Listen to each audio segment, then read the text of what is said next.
Hi everyone, I hope everyone's having a good day during this wonderful virus crisis here. Today I'm going to be making a dog drag bag. My cousin's dog, Dachshund, had a surgery a couple weeks ago and she's not able to walk right yet on her back leg. So right now she's just kind of dragging her hind end. So this drag bag, which you can buy, will kind of protect her legs from getting roughed up by dragging them on the floor. So what I've done is taken a dress pattern that I had bought for my Chihuahua, and I'm going to use the top portion to be the top portion of the drag bag, so it actually will go around her shoulders and Velcro in the front. So let's take a look at that pattern. Okay, so here is the medium size top portion of the dog dress that I got from Isabella. It's called an Isabella dress. I'll have to find who actually designed this, and I'll put down below. So this here, as I said, is the top portion of the dress. So this will go around her neck and around her chest, and her legs will go here. Obviously, her head will go here. So what I've done is I got a piece of fabric here and put it on fold and put this down here. Now, I added a couple inches to give Kira some room, and I went down about 25 inches down for the rest of her body. And it's probably a lot longer than what she needs, but I'd rather have her a little bit longer and give her room than be too short and not be able to use it. And like I said, I extended this to give her some width. So I have two cut out here, and I'm going to put them right sides together and sew it together, leaving, of course, a section open to be able to flip it inside out. And essentially what it's going to do is I'll sew in some Velcro, probably about to here, and of course up here as well for around our neck, and then we'll Velcro it together and then sew down this portion, and then of course the bottom, and that will create the actual bag part. And you need that Velcro so you can slide her in and out. So it should be a fairly quick project. And I got this out, this fabric from Joann's, and it actually from the Quilter Showcase. So I only spent like a couple dollars per yard, and I got 2 yards of this, and I got extra because I'm actually going to create an insert piece, because I don't know if they're going to put her in diapers or not. So I want to create an insert piece that will kind of lay under her butt and her legs to capture if she goes potty. I may not be able to capture too much of her poo, but it'll at least capture her potty. So I'm hoping to create the insert to where they can slide a part of a pee pad down in it to kind of capture the pee. And that's just if she tinkles before they're able to get her outside. And we'll go to that portion after we do this. I don't know exactly what size or not, so I'm going to go by the size of the final piece of this. Alright, so I got it all pinned right sides together. So I'm going to start down here at the bottom and go all the way around until I have the opening, and then I'm going to flip it inside out and we'll go from there. Okay, and I'm going to do a 1/4 inch seam allowance all the way around. I think I didn't mention that earlier, so that's what I'm going to do. Okay, I got it all sewed, then I went around and clipped the corners around all of the rounded edges, and now I'm going to turn it inside out. Alright, so I got turned inside out, and I went ahead and pinned and ironed out all my seams here, so I'm going to have hopefully a nice clean seam.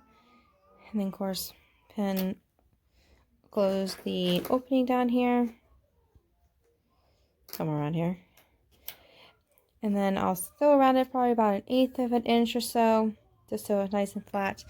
And then we'll go from there. We'll add in all the Velcro with the next point, or next step, excuse me. All right, see you when I get to that point. Okay, so I want to apologize because I went on to almost completely finishing it before realizing I didn't record any of that.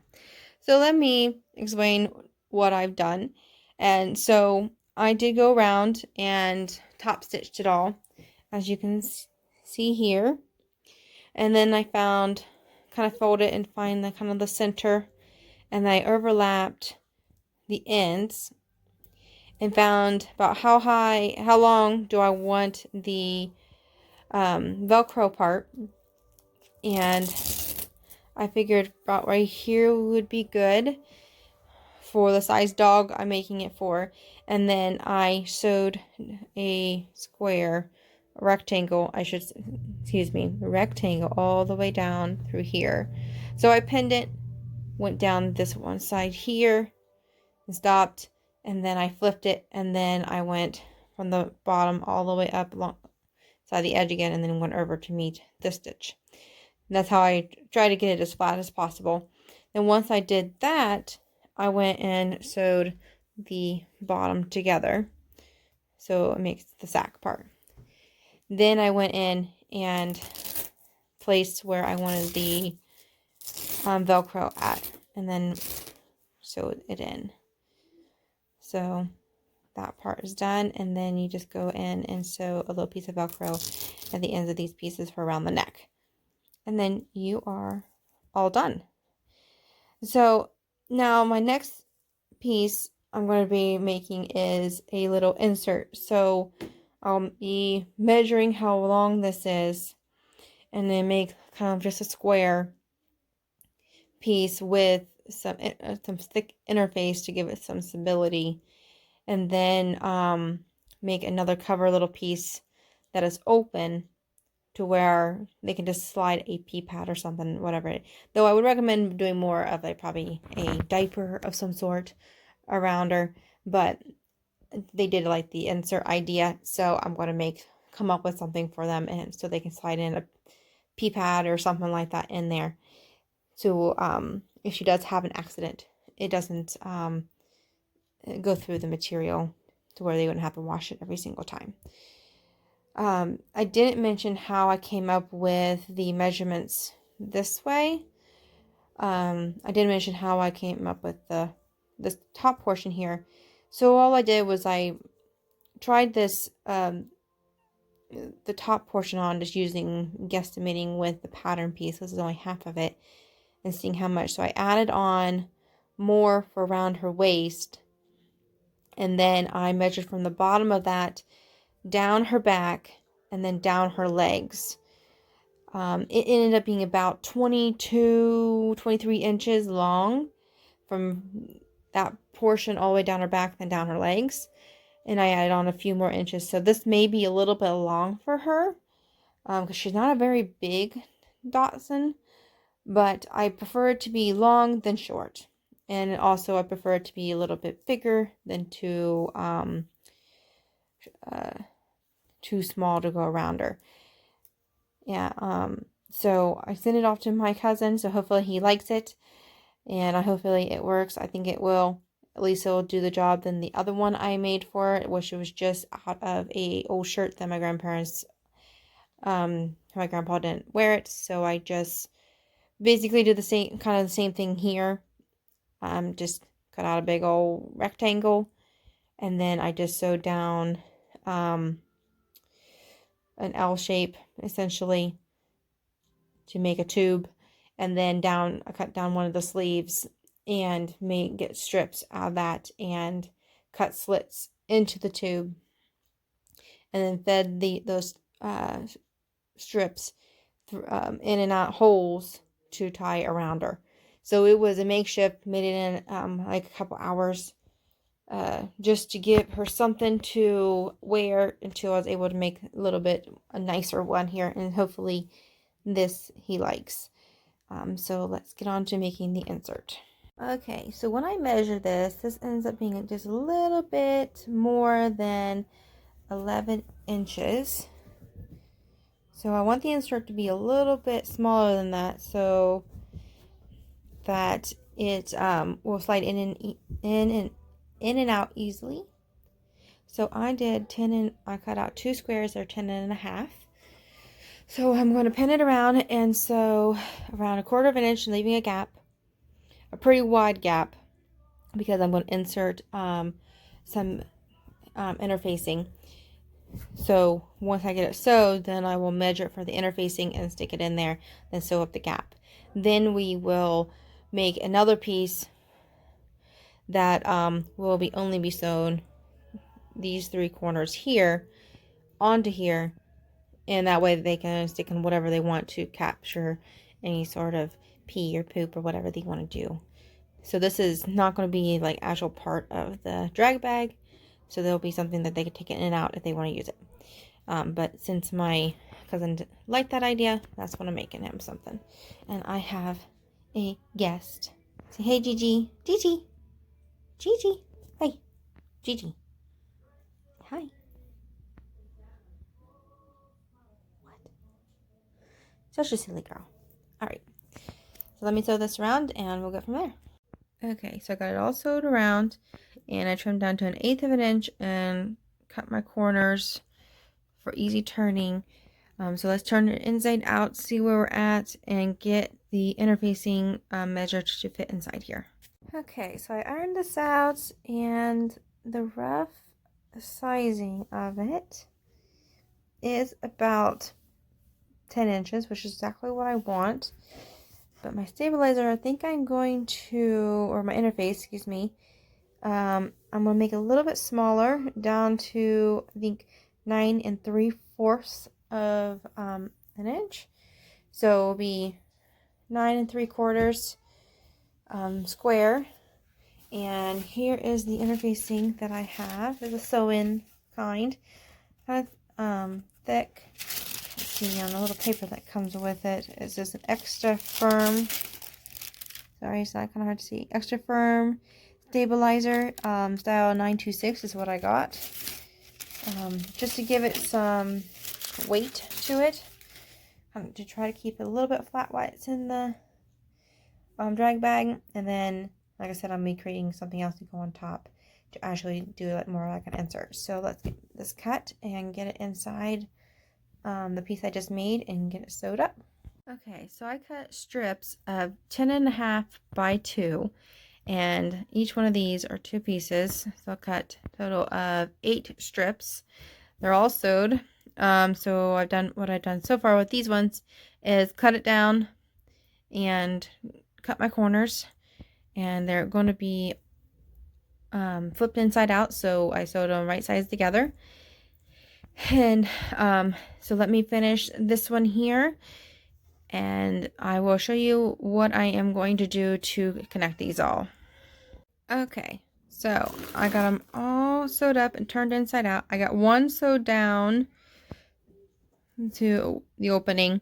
I did the whole entire way, because what I'm going to do is that one's going to be the very top. Then I'm going to position the rest of these with the openings on the outside, and we are going to overlap them like that. Let me find the other.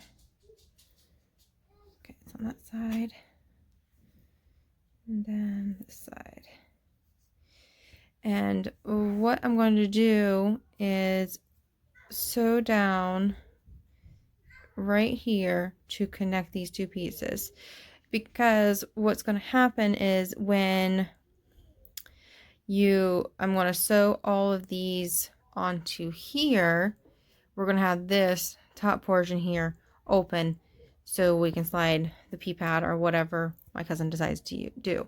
So you just overlap all of these on each of the corners, and so here on each side, on each corner, and then you'll finish off by going all the way down these 3 sides here when connecting this. That's why you need to sew this top one by itself as in this form here. So let me do one and I'll show you what I'm talking about. Okay, so this is the top, and on this side here I went 3/4 away, and then down here I just went the half. So because this will get taken care of when I actually sew it on to the base here. So let me do this last side here, and then we will sew it onto the base.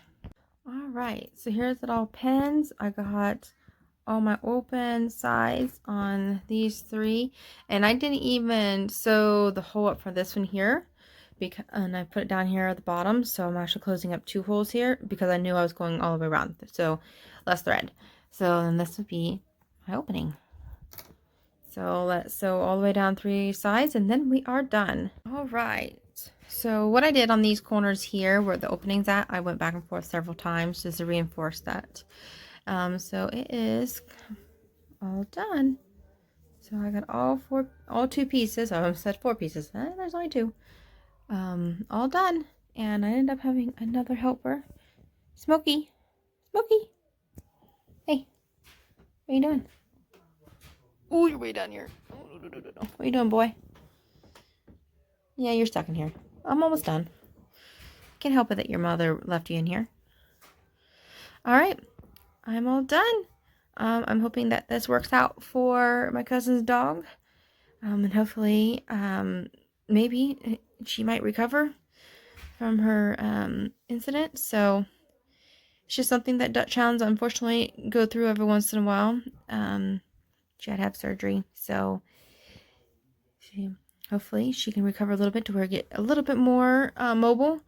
But if not, they might be creating her a little wheelchair type thing for her to walk around in. So don't know if that will come to that, but right now this will hopefully work.